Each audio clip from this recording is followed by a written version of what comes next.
2023 సంవత్సరం ఒక మర్చిపోలేని సంఘటన, మర్చిపోలేని సంవత్సరం. అది నిర్బంధ నియంతృత్వ అవినీతి పాలన నుంచి విముక్తి కల్పించిన సంవత్సరం ఇది. ఈ సంవత్సరంలో తెలంగాణ విముక్తి కల్పించి కాంగ్రెస్ ప్రజా ప్రభుత్వాన్ని ఏర్పాటు చేసిన తెలంగాణ ప్రజలకు, అలాగే ఈ గెలుపులో పాత్ర పోషించి 10 సంవత్సరాలుగా కష్టాలు అనుభవించిన నా ప్రియమైన కాంగ్రెస్ పార్టీ కార్యకర్తలకు, తెలంగాణ ప్రజలకు కాంగ్రెస్ పార్టీ గెలిపించినందుకు చేతులెత్తి నమస్కరిస్తూ, మీ అందరికీ కూడా 2023 సంవత్సరాన్ని ఎప్పటికి కూడా మర్చిపోలేని సంవత్సరం.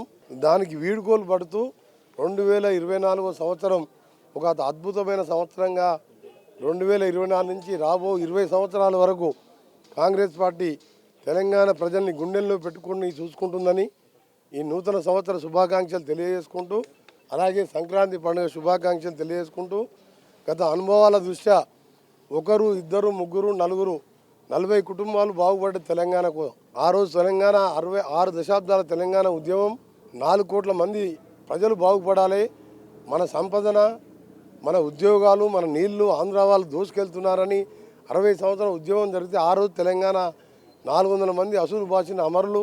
ఈరోజు మలిదశ ఉద్యమంలో మా జిల్లా ముద్దుబిడ్డ శ్రీకాంతాచారి మొదలు పెట్టుకొని 1160 మంది ఆత్మ బలిదానాలు చేసుకున్న తర్వాత తెలంగాణ మాలాంటి వారం సొంత పార్టీని ఎదిరించి సోనియా గాంధీతో కొట్లాడి మా పార్లమెంటు సభ్యులు అందరం ఒకటై మా నాయకురాలను ఒప్పించి తెలంగాణ తెచ్చినాం.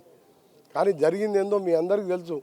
దళితుని ముఖ్యమంత్రి చేస్తా, కేజీ టు పేజీ నేనే చదివిస్తా, డబుల్ బెడ్రూమ్ కట్టిస్తా అని 100 రకాల అబద్ధాలు చెప్పి అధికారంలోకి వచ్చి తన కుటుంబాన్ని 40 కుటుంబాలను బాగు చేసుకొని లక్షల కోట్లు ఈరోజు అవినీతికి పాల్పడి నాణ్యత లేని కాళేశ్వరం కట్టి 2 లక్షల కోట్లను నీళ్ల పాలు చేసిను. సముద్రం పాలైపోయినట్టెక్క మొన్న 2 రోజుల కింద గౌరవ ముఖ్యమంత్రి గారి ఆదేశాల మేరకు major irrigation minister Uttam Kumar Reddy గారు 5 మంత్రులు ప్రాజెక్టు సందర్శిస్తే మేడిగడ్డ కుంగిపోయింది 5 మీటర్లు, మీన సుందిల్లా అన్నారం ఇప్పటికే బుడిగలు వేస్తే అది కూడా ఎప్పుడు పోతుందో తెలియదు.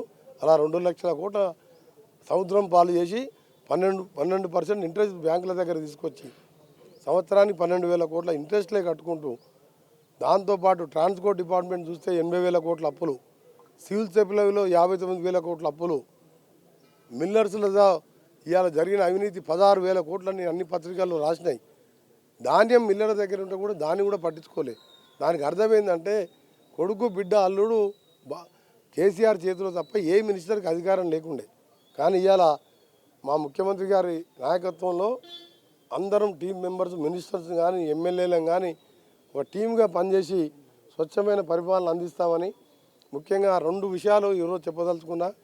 మేము ఇచ్చిన ఇందిరమ్మ 6 గ్యారెంటీల్లో 2 ఇప్పటికే 2వ రోజే మేము ప్రమాణ స్వీకారం చేసిన 7th అయితే 9th రోజు మహిళలకు ఉచిత ఆర్టీసీలో ప్రయాణం దాదాపు రోజు 30 నుంచి 35 లక్షల మంది ప్రయాణిస్తున్నారు.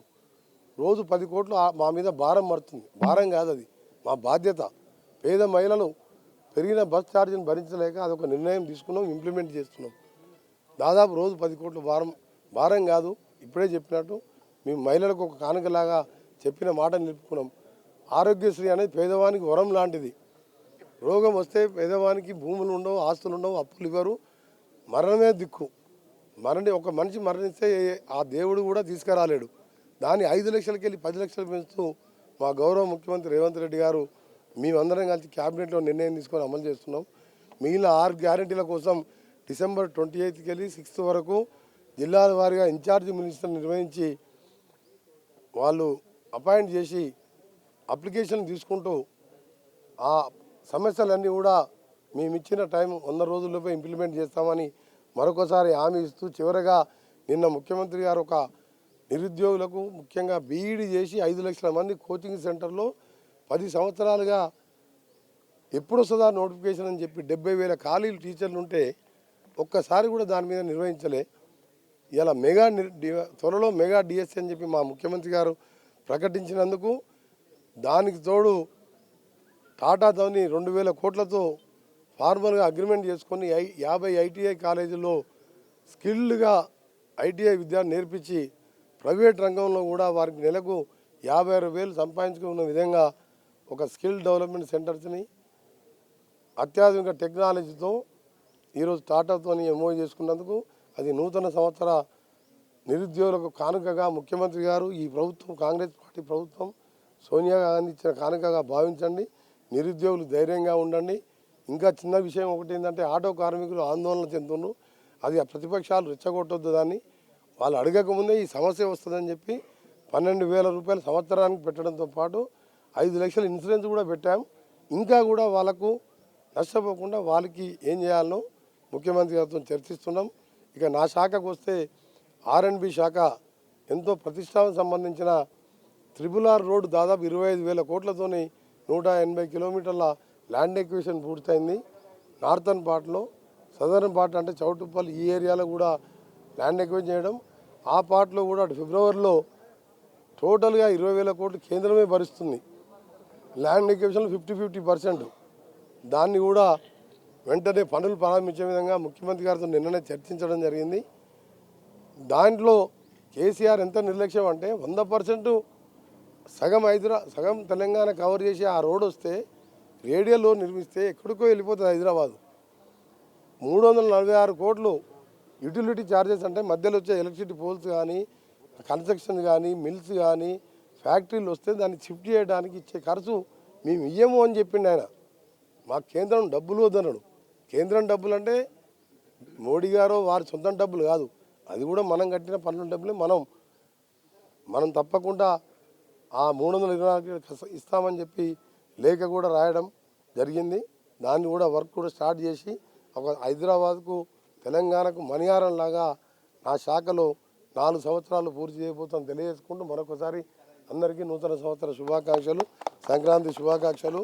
మీరందరూ కూడా ధైర్యంగా ఉండండి. మేము ఉన్నాం మీ వెనుక, మేము వింటాం మీ సమస్యలు, మేమే మీ దగ్గరికి వస్తాం. మీరెవరు కూడా మా దగ్గర రావద్దు. చివరిగా మీరు నా దగ్గరికి కాదు వేరే మంత్రుల దగ్గరికి పోయేటప్పుడు కూడా దయచేసి శాలువాలు, బొకేలు 1000 రూపాయలు మినిమం అవుతుంది బొకేలు. ఆ బొకే ఖర్చులు కూడా మీకు అవసరం లేదు. మీరు వచ్చి కలవండి, మీ సమస్యలు చెప్పండి, అవసరం ఉంటే గ్రీట్ చేయండి, మేము కూడా గ్రీట్ చేస్తాం. అది సీఎం రిలీఫ్ ఫండ్కి ఇవ్వండి. వచ్చే కొద్ది రోజుల్లో సీఎం రిలీఫ్ ఫండ్ కానీ, LOC కానీ, ఆరోగ్యశ్రీ ఉన్నా సరే అది కూడా అవసరం. కాబట్టి ఈ ఖాళీ అయిన ఖజానా నింపడానికి మీరు మంచుకో 1000-2000 రూపాయలు డొనేట్ చేయమని రిక్వెస్ట్ చేస్తున్నాం మీ అందరికీ. మీరు ఇచ్చిన బొకేలన్నీ, శాలువాలన్నీ కూడా వేస్ట్ అయిపోతాయి. ఎందుకంటే పేదవానికి 1000 రూపాయలు 2000 అంటే చాలా ఎక్కువ. మీరు మా దగ్గరికి మా అభిమానిగా వస్తున్నాం, కాంగ్రెస్ పార్టీ గెలిపించినా వస్తున్నాం, తప్పకుండా మీ సమస్యలు ఏంటో పరిష్కారం చేస్తాం. దానికి మాకు బొకేలు ఇవన్నీ ఇస్తే దాన్ని మేము మళ్ళీ డస్ట్బిన్ GHMC వాళ్ళకి ఇవ్వాల్సిందే కదా.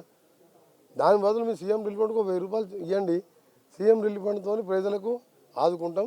అందరికీ ధన్యవాదాలు. అందరికీ నమస్కారం.